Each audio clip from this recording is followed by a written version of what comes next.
Hello student, इस channel में हम 12th क्लास फिजिक्स का चैप्टर नंबर 1 इलेक्ट्रिक फील्ड के बारे में लगातार डिस्कशन करते हुए आ रहे हैं। डिस्कशन में काफ़ी आगे तक हम बढ़ चुके हैं। अब जो आज की क्लास है उसमें अपने को 3 टॉपिक के बारे में पढ़ना है।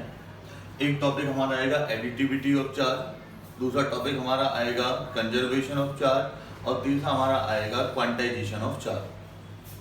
3 गाने पढ़ेंगे, एडिटिविटी ऑफ चार्ज, दूसरा कंजर्वेशन ऑफ चार्ज और तीसरा क्वांटाइजेशन ऑफ चार्ज। सबसे पहले हम एडिटिविटी ऑफ चार्ज की बात करें तो एडिटिविटी ऑफ चार्ज देखा जाए तो रियलिटी में ये कोई लॉ ही नहीं है। अगर आप किसी भी सिस्टम के चार्ज को कैलकुलेट करना चाहते हैं तो कैलकुलेट करने के लिए आप जिस प्रोसीजर को फॉलो करेंगे उसी प्रोसीजर को हम लोग कहते हैं एडिटिविटी ऑफ चार्ज। जैसे देखो, मैं आपसे कह रहा हूं, सपोज करो मेरे पास कोई सिस्टम है। सिस्टम में मैं कुछ पार्टिकल्स रखता हूं, थोड़ा सा चलो बड़ा करके बना देता हूं आपके लिए। सिस्टम है, एक ये पार्टिकल रखा, सपोज करो इस पे चार्ज 2 कूलम था। ये दूसरा पार्टिकल रखा, इस पे चार्ज 7 कूलम था। ये तीसरा पार्टिकल रखा, इस पे चार्ज 3 कूलम था। ये चौथा पार्टिकल रखा, इस पे चार्ज 6 कूलम था और ये पार्टिकल रखा, इस पे चार्ज -15 कूलम था। अब आपसे पूछा जाए कि भाई इस सिस्टम का टोटल चार्ज कितना होगा, तो सिस्टम का टोटल चार्ज फाइंड करने के लिए आप क्या करेंगे? आप क्या करेंगे, इन सब चार्ज का सम कर लेंगे। सम करेंगे तो 6 + 3 9, 9 + 7 16, 16 + 2 18 और ये माइनस का है तो 18 - 15 कितना हो जाएगा आपका 3 कूलम। इसका मतलब कंक्लूजन हमारा ये निकला कि अगर मैं किसी भी सिस्टम का टोटल चार्ज फाइंड करना चाहता हूं तो सिस्टम का टोटल चार्ज फाइंड करने के लिए उसके पार्टिकल्स के जो चार्ज हैं मैं उन सब का सम कर लेता हूं। अब सम में देखो, आपने यहाँ कोई एंगल वेंगल तो देखा है नहीं, आपने डायरेक्टली ले जाके इसको सम कर दिया है। तो इस टाइप का सम क्या कहलाता है आपका? अलजेब्रिक सम। इसका मतलब ये निकला कि किसी भी सिस्टम का जो टोटल चार्ज होता है उस सिस्टम के पार्टिकल्स के चार्ज का अलजेब्रिक सम होता है। इसी को हम कहते हैं एडिटिविटी ऑफ चार्ज। क्लियर सभी को? सिंपल सा है, कोई ज्यादा इसमें लॉजिक है नहीं। किसी भी सिस्टम का टोटल चार्ज और सिस्टम के सभी पार्टिकल्स के चार्ज का अलजेब्रिक सम होता है। इसे हम लोग क्या कहते हैं? Additivity of charge. That total charge of any system is algebraic sum of all the charges present anywhere on the system। Clear? अच्छा, इसको अपन लोग चाहें तो ये भी कह सकते हैं Q = Q1 + Q2 + ... Qn। यहाँ ये जो small q1 small q2 small qn है ये सिस्टम के पार्टिकल्स के चार्ज हैं और जो कैपिटल Q है वो सिस्टम का टोटल चार्ज है। टोटल चार्ज तो क्या हो गया? कैपिटल Q, और पार्टिकल्स का चार्ज क्या हो गया? Small q1 small q2 and so on करते हुए स्मॉल q। तो मेरे ख्याल से सबको क्लियर हो गया एडिटिविटी ऑफ चार्ज। कुछ भी नहीं है, आप सिस्टम का टोटल चार्ज कैलकुलेट करना है तो सिस्टम के टोटल चार्ज को कैलकुलेट करने के लिए आप क्या करेंगे? सिस्टम के पार्टिकल्स पर जो चार्ज है उस चार्ज का आप लोग क्या करेंगे? अलजेब्रिक सम करेंगे। अच्छा, ये हमारा पहला टॉपिक था। मैंने आपसे कहा था इस क्लास में अपने को 3 टॉपिक पढ़ने हैं, तो हमारा एडिटिविटी ऑफ चार्ज तो क्लियर हो गया। अब दूसरा हम पढ़ेंगे conservation of charge. Conservation of charge में क्या हुआ कि अपन लोगों ने देखा क्या था, हमने चार्ज के 3 टाइप पढ़े। चार्ज के किसी बॉडी को चार्ज करने के 3 मेथड पढ़े। एक हमने पढ़ा था कि भाई charging by friction, charging by induction और चार्जिंग बाय कंडक्शन। और हमने चार्ज 2 टाइप के पढ़े थे, एक तो पॉजिटिव चार्ज और दूसरा पढ़ा था नेगेटिव चार्ज। अच्छा, कंजर्वेशन ऑफ चार्ज में जैसे मैं आपसे बात करूं तो आप सिंपल सा जानते हैं कि भाई जैसे हमने 2 बॉडीज को रब किया था तो रब करने पर हमने कोई चार्ज प्रोड्यूस तो कराया नहीं था कि भाई अलग से चार्ज वहां प्रोड्यूस हो गया। हुआ क्या था कि एक बॉडी से इलेक्ट्रॉन दूसरी में चला गया था और इलेक्ट्रॉन के जाने की वजह से ही वहां पर चार्ज आया था। जिसने इलेक्ट्रॉन का लॉस किया था उसमें पॉजिटिव चार्ज आया था और जिसने इलेक्ट्रॉन का गेन किया था उस पर नेगेटिव चार्ज आया था। इसका मतलब मैं ये कह सकता हूं charge can neither be created nor be destroyed, it can only be transferred from one body to other। ये तो हुआ था भाई, चार्ज को हमने कोई अलग से ऐसा तो है नहीं कि हमने इलेक्ट्रॉन को पैदा कर दिया हो ऐसा तो कुछ था नहीं भाई, इलेक्ट्रॉन पर चार्ज पहले से था, तो इसका मतलब charge can neither be created nor be destroyed. हमने ना तो चार्ज को प्रोड्यूस किया था, हमने ना चार्ज को डिस्ट्रॉय किया था, केवल हमने क्या किया था, हमने चार्ज को क्रिएट नहीं हम कर पाए, हमने क्या किया, केवल एक बॉडी से दूसरे बॉडी में इलेक्ट्रॉन को ट्रांसफर कर दिया। अब इलेक्ट्रॉन के साथ साथ चार्ज का भी क्या हो गया, ट्रांसफर हो गया। तो सिंपल हम क्या कहते हैं, charge can neither be created nor be destroyed, it can only be transferred from one body to other. या दूसरा देखो, जैसे हमने चार्जिंग बाई फ्रिक्शन की बात की थी, चार्जिंग बाई फ्रिक्शन में जैसे मैंने आपसे कहा, मैंने दो बॉडी ली, एक बॉडी मैंने ए ले ली और दूसरी बॉडी मैंने बी ले ली। इनिशियली बॉडी ए पर चार्ज 0 था, बॉडी बी पर चार्ज 0 था, और अगर मैं सिस्टम के टोटल चार्ज की बात करूं तो सिस्टम का टोटल चार्ज है 0। Charge on body A is 0, charge on body B is 0 and total charge on the system is also 0। अब इसके बाद मैं क्या करता हूं, बॉडी ए और बॉडी बी को रब करना स्टार्ट कर देता हूं, मैं दोनों को रब करने लग जाता हूं। जब मैं रब करना स्टार्ट करता हूं तो इन दोनों के बीच क्या होता है, इलेक्ट्रॉन का ट्रांसफर होता है। सपोज करो मैं आपसे कहता हूं कि ए से 2 इलेक्ट्रॉन बी में चले जाते हैं। जब ए से 2 इलेक्ट्रॉन बी में ट्रांसफर हो जाते हैं तो ए इलेक्ट्रॉन डेफिशिएंट हो जाएगा, इलेक्ट्रॉन डेफिशिएंट की वजह से सिर्फ +2 चार्ज आ जाएगा, और बी इलेक्ट्रॉन एफिशिएंट हो जाएगा, और इलेक्ट्रॉन एफिशिएंट होगा तो -2 चार्ज आ जाएगा, और टोटल चार्ज सिस्टम का अपनी कितना रहेगा, 0।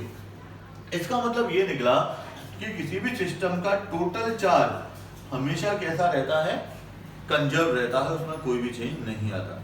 It means total charge of an isolated system always remains conserve. Clear? यानी किसी भी आइसोलेटेड सिस्टम का जो टोटल चार्ज होता है वो हमेशा कैसा रहता है, कंजर्व रहता है।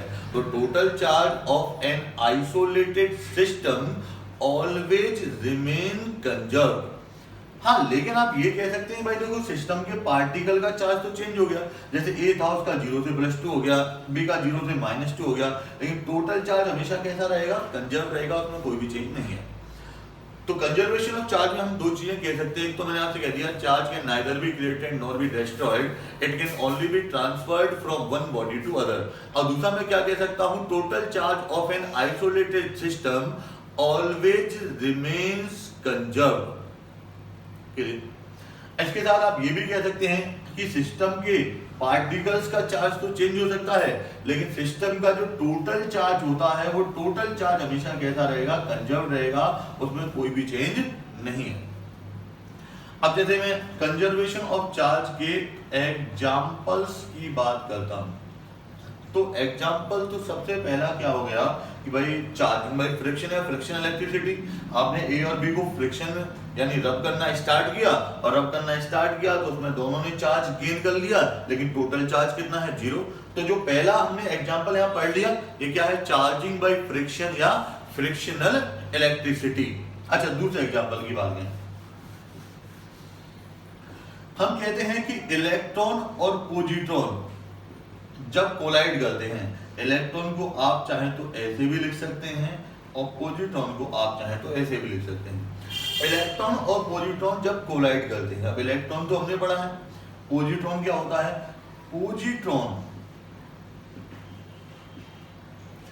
पॉजिट्रॉन होता है एंटी पार्टिकल ऑफ इलेक्ट्रॉन, या दूसरे टर्म में आप कह सकते हैं पॉजिटिव बीटा प्लस पार्टिकल, या इसको पॉजिटिव इलेक्ट्रॉन में आपसे कह देता हूँ। टर्म जैसे मैं आपसे कहूँ कि पॉजिट्रॉन कहाँ से आया, पॉजिटिव प्लस इलेक्ट्रॉन से आया।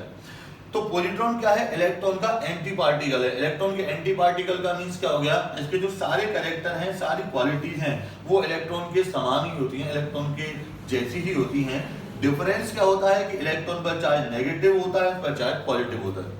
यानी पॉजिट्रॉन का जो मास है वो इलेक्ट्रॉन के मास के इक्वल होता है, पॉजिट्रॉन पर चार्ज की जो वैल्यू है वो इलेक्ट्रॉन पर चार्ज की वैल्यू के इक्वल होती है। डिफरेंस क्या है, इलेक्ट्रॉन पर चार्ज किस में आता है, नेगेटिव में, और पॉजिट्रॉन मैंने कहा था पॉजिटिव प्लस इलेक्ट्रॉन को मिला के आप पॉजिट्रॉन बना सकते हैं। और ये कहां से आता है भैया, यहां से आता है, तो इसका मतलब पॉजिट्रॉन पर चार्ज होता है पॉजिटिव। इलेक्ट्रॉन पर नेगेटिव, प्रोटॉन पर positive.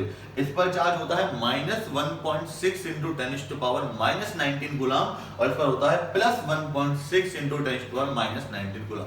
It mean proton is the anti particle of electron. अच्छा अब यहाँ देखो, इलेक्ट्रॉन और प्रोटॉन दोनों मिले, यहाँ पर चार्ज -1, यहाँ चार्ज +1, सिस्टम का टोटल चार्ज कितना हो गया 0। जब इन दोनों का कोलिजन होता है तो यहाँ से 2 गामा फोटॉन्स का प्रोडक्शन होता है। फोटॉन आप लोग जानते हैं कि इलेक्ट्रिकली न्यूट्रल होता है, इसका रेस्ट मास 0 होता है, तो इनिशियल चार्ज भी 0 और फाइनल चार्ज भी कितना हो गया 0। क्लियर सभी को? इलेक्ट्रॉन और प्रोटॉन दोनों कोलाइड किए, दोनों ही कोलिजन से किसका प्रोडक्शन हो गया 2 गामा फोटॉन्स का। फोटॉन्स आप सभी लोग जानते हैं, अच्छी तरह से जानते हैं कि इसका रेस्ट मास 0 होता है। लाइट को जब हम पार्टिकल फॉर्म में लेके चलते हैं तो जो पार्टिकल है, जो एनर्जी के पैकेट हैं, उनको अपन लोग क्या कहते हैं, फोटॉन कहते हैं। इनका रेस्ट मास 0 होता है, इलेक्ट्रिकली न्यूट्रल होते हैं, चार्ज 0 होता है, तो इसका मतलब इनिशियल चार्ज भी 0 सिस्टम का और फाइनल चार्ज भी 0। क्लियर? ये हो गया दूसरा। तीसरा एग्जांपल पेयर प्रोडक्शन, यानी जब ऐसा पॉसिबल है तो इसका उल्टा प्रोसेस भी तो पॉसिबल है कि भैया फोटॉन से आपको क्या मिल जाएंगे, इलेक्ट्रॉन और प्रोटॉन। इसको हम कहते हैं पेयर प्रोडक्शन। अब यहाँ पर भी इनिशियल चार्ज 0 और यहाँ पर +1 -1, फाइनल चार्ज कितना हो गया 0। क्लियर सभी को? पहला एग्जांपल मैंने आपको बताया था चार्जिंग बाय फ्रिक्शन या फ्रिक्शनल इलेक्ट्रिसिटी। दूसरा मैंने एग्जांपल बताया था कि इलेक्ट्रॉन और प्रोटॉन में जब कोलिजन होता है तो उससे क्या होता है 2 गामा फोटॉन्स का प्रोडक्शन होता है।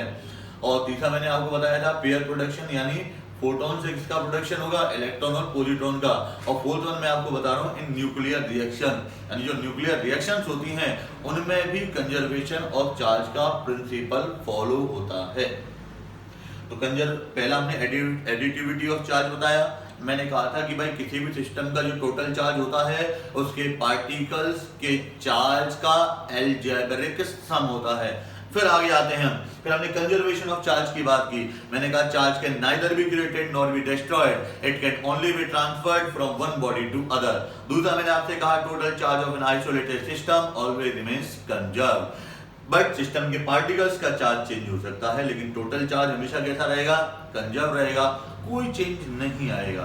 इसके बाद हमने एग्जांपल की बात की, तो पहला एग्जांपल चार्जिंग बाय फ्रिक्शन या फ्रिक्शन इलेक्ट्रिसिटी। दूसरा एग्जांपल मैंने आपको बताया इलेक्ट्रॉन और प्रोटॉन से क्या बना 2 gamma photon, initial charge 0 and final charge भी 0। फिर मैंने आपको एग्जांपल बताया कि भाई फोटॉन से क्या बना electron and proton, initial charge 0 final charge भी 0। उसको अपन लोगों ने क्या बोला, पेयर प्रोडक्शन। और लास्ट में हम बात करते हैं न्यूक्लियर रिएक्शन। मेरे ख्याल से दोनों क्लियर हो गए आपको। लास्ट हम क्वांटाइजेशन ऑफ चार्ज की बात करते हैं। एक लास्ट टॉपिक अपना है यहाँ पर जो हम बात करेंगे, क्वांटाइजेशन ऑफ चार्ज। अब जब इस क्वांटाइजेशन ऑफ चार्ज को समझने के लिए हम थोड़ा सा क्वांटाइज्ड क्वांटिटीज के बारे में पढ़ लेते हैं। क्वांटाइज्ड क्वांटिटी अपन लोग समझ गए ना, तो क्वांटाइजेशन ऑफ चार्ज तो बहुत सिंपल सी चीज है। अब क्वांटाइज्ड क्वांटिटीज को अपने को समझना है तो थोड़ा सा अपन लेके चलते हैं। देखो क्या, देखो ऐसी कई सारी क्वांटिटीज होती हैं जिनका वैल्यू एक बेसिक यूनिट के या बेसिक वैल्यू के मिनिमम वैल्यू के इंटीग्रल मल्टीपल के फॉर्म में होता है। उन्हीं को अपन लोग क्या कहते हैं, क्वांटाइज्ड क्वांटिटी। एक सिंपल एग्जांपल बताता हूं। अब मार्केट में गए, अपनी मार्केट में जाके पेस्ट लेना चाहा, आपने कहा भाई कोलगेट दे दो, तो उसने आपको कोलगेट दे दिया। उसका कोई फिक्स मास है, सपोज करो 500 ग्राम से उसका मास। आप क्या करके लाए कि भाई 2 कोलगेट लेके आए तो उसका मास का 2 टाइम्स हो जाएगा, 3 लेकर आए तो 3 टाइम्स हो जाएगा। आप एक पैकेट लेकर आए बहुत बड़ा जिसमें कई सारे कोलगेट रखे हुए हैं, तो हो सकता है कि उसमें 10 कोलगेट हुए तो जो मास है वो एक कोलगेट के मास का 10 टाइम्स हो जाएगा। 15 हुए तो 15 टाइम्स हो जाएगा, 16 हुए तो 16 टाइम्स हो जाएगा, 17 हुए तो 17 टाइम्स हो जाएगा। इसका मतलब ये निकला जो मास है वो एक कोलगेट के मास के इंटीग्रल मल्टीपल के फॉर्म में आपको मिल रहा है। लेकिन क्या कभी ऐसा हो सकता है कि भाई आप शॉप पे गए, दुकानदार से मिले, उससे कहा भाई मुझे आधा कोलगेट दे दो, आधा तो है नहीं सकता कि वो आपको काट के आधा दे दे, वो तो पूरा ही देगा। तो इसका मतलब जो मास होगा वो हमेशा एक कोलगेट के मास के इंटीग्रल मल्टीपल के फॉर्म में मिलेगा ना। तो इसका मतलब क्या निकला कि ऐसी क्वांटिटी क्या कहलाएगी आपकी क्वांटाइज्ड क्वांटिटी। अब जब मैं आपसे कहूं थोड़ा इसी रिलेशन से लेते हुए चलेंगे, क्वांटाइजेशन ऑफ चार्ज, जब चार्ज क्वांटाइजेशन के प्रिंसिपल को फॉलो कर रहा है तो चार्ज में कैसी क्वांटिटी होगी, क्वांटाइज्ड क्वांटिटी होगी। और चार्ज क्वांटाइज्ड क्वांटिटी होगी, इसका मतलब ये निकला कि किसी भी सिस्टम पर जो चार्ज है वो एक बेसिक वैल्यू के इंटीग्रल मल्टीपल के फॉर्म में होगा। उसका 2 टाइम्स होगा, उसका 3 टाइम्स होगा, 4 टाइम्स होगा, 4.5 नहीं हो सकता, 5.5 नहीं हो सकता, और कुछ भी नहीं हो सकता, हमेशा होगा किसमें, वो इंटीग्रल मल्टीपल के फॉर्म में ही आएगा। अब वो बेसिक यूनिट क्या है, अगर इसका हमने पता लगा लिया तो क्वांटाइजेशन का प्रिंसिपल कंप्लीट हो गया हमारा। अब वो हम पहले ही जानते हैं भाई, कॉज ऑफ चार्जिंग हमने क्या पढ़ा था, actual cause of charging is transfer of electron from one body to other. जैसे मैं आपसे कह रहा हूं 2 बॉडीज है मेरे पास, एक बॉडी ए है, दूसरी बॉडी बी है, तो क्या हुआ, ए बॉडी से बी बॉडी में एक इलेक्ट्रॉन चला गया। तो ये बॉडी ए है, उस पर इलेक्ट्रॉन के चार्ज के इक्वल चार्ज आ जाएगा 1.6 इंटू 10⁻⁻19 कूलम, लेकिन ये आएगा प्लस में क्योंकि उसने इलेक्ट्रॉन को लॉस किया है। जो बॉडी बी है उसने इलेक्ट्रॉन को गेन कर लिया तो इसमें कितना आ जाएगा, माइनस में, तो टोटल चार्ज क्या आएगा, प्लस माइनस 1.6 इंटू 10⁻⁻19 कूलम। अब देखो, इसको मैं चाहूं तो प्लस माइनस ई कह सकता हूं, ई का मतलब क्या हो गया 1.6 इंटू 10⁻⁻19 कूलम। अगर सपोज कीजिए इन दोनों की भी जो इलेक्ट्रॉन्स का एक्सचेंज हुआ, यानी ए से बी की तरफ 2 इलेक्ट्रॉन चले गए और 2 चले गए, तो उस कंडीशन में जो ए पर चार्ज होगा वो +2e और बी पर होगा -2e, यानी फॉर्मूला क्या आ गया, +-2e। अगर 3 इलेक्ट्रॉन्स का होता है तो +-3e, 4 इलेक्ट्रॉन्स का होता है तो +-4e, और n इलेक्ट्रॉन्स का होता है तो +-ne। तो क्वांटाइजेशन के प्रिंसिपल से किसी भी सिस्टम पर जो टोटल चार्ज की वैल्यू होती है हो जाता है +-n। अच्छा, अब जैसे हम यहाँ पर बात करें कि भाई 1 का ट्रांसफर हुआ तो +-e, 2 का हुआ तो +-2e, 3 का हुआ +-3e, 4 का हुआ +-4e, 4.5 का हुआ तो 4.5 का पॉसिबल नहीं। क्यों पॉसिबल नहीं, क्योंकि भाई आपने ऐसा थोड़ी पढ़ा है कि आपने इलेक्ट्रॉन की पूंछ अलग होती है, सिर अलग होता है, आपने पूंछ को पकड़ लिया, सिर को पकड़ लिया, ट्रांसफर होगा तो पूरा ही होगा। आधे वादे का यहाँ पर कोई सीन नहीं। अब आधे वादे का यहाँ पर कोई सीन नहीं है, यानी आधा तो ट्रांसफर हो ही नहीं सकता है, नहीं हो सकता, तो इसका मतलब या तो +-e या +-2e या +-3 या +-4e, और अगर n है तो +-n। तो इसका मतलब क्या निकला, जैसे मैं क्वांटाइजेशन के प्रिंसिपल का स्टेटमेंट यहाँ पर निकालना चाहूं तो क्या होगा कि किसी भी सिस्टम पर जो चार्ज होता है वो इलेक्ट्रॉन पर चार्ज का इंटीग्रल मल्टीपल होता है। It mean charge on an isolated system is integral multiple of basic unit of charge which is charge on an electron. कह सकते हैं कि भाई जो बेसिक यूनिट होता है चार्ज के, उसके इंटीग्रल मल्टीपल के फॉर्म में होता है, और वो क्या होता है, बेसिक यूनिट ऑफ चार्ज किसका चार्ज होता है, इलेक्ट्रॉन का, और इलेक्ट्रॉन का चार्ज कितना होता है 1.6 इंटू 10⁻⁻19 कूलम। n क्या है, इलेक्ट्रॉन्स का नंबर जो कि ट्रांसफर होता है, एक्सचेंज होता है, और e क्या है, इलेक्ट्रॉन का चार्ज। मेरे ख्याल से यहाँ तक क्लियर सभी को। मैं रिपीट कर रहा हूं जो आज हमने क्लास में पढ़ा।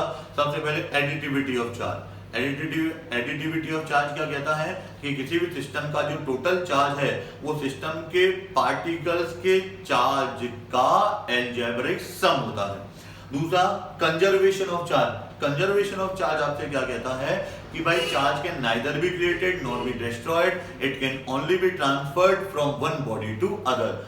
इसके बाद हम आगे बढ़ते हैं कंजर्वेशन ऑफ चार्ज का दूसरा statement total charge on an isolated system always remains conserved. System के पार्टिकल्स का चार्ज तो चेंज हो सकता है लेकिन सिस्टम का चार्ज चेंज नहीं होगा। Example frictional electricity. दूसरा एग्जांपल क्या होता है, जैसे मैंने आपको इलेक्ट्रॉन और प्रोटॉन कोलाइड करते हैं और 2 गामा फोटॉन्स का प्रोडक्शन होता है। तीसरा एग्जांपल इन पेयर प्रोडक्शन और चौथा एग्जांपल आपका in nuclear reaction. And finally अपन लोग आते हैं अपने क्वांटाइजेशन के प्रिंसिपल पर। क्वांटाइजेशन का प्रिंसिपल मैंने आपको सबसे पहले क्वांटाइज क्वांटिटी बताई, ऐसी क्वांटिटी जिनकी वैल्यू किसी बेसिक वैल्यू के मिनिमम वैल्यू के इंटीग्रल मल्टीपल के फॉर्म में होती है, उन्हें हम कहते हैं क्वांटाइज क्वांटिटी।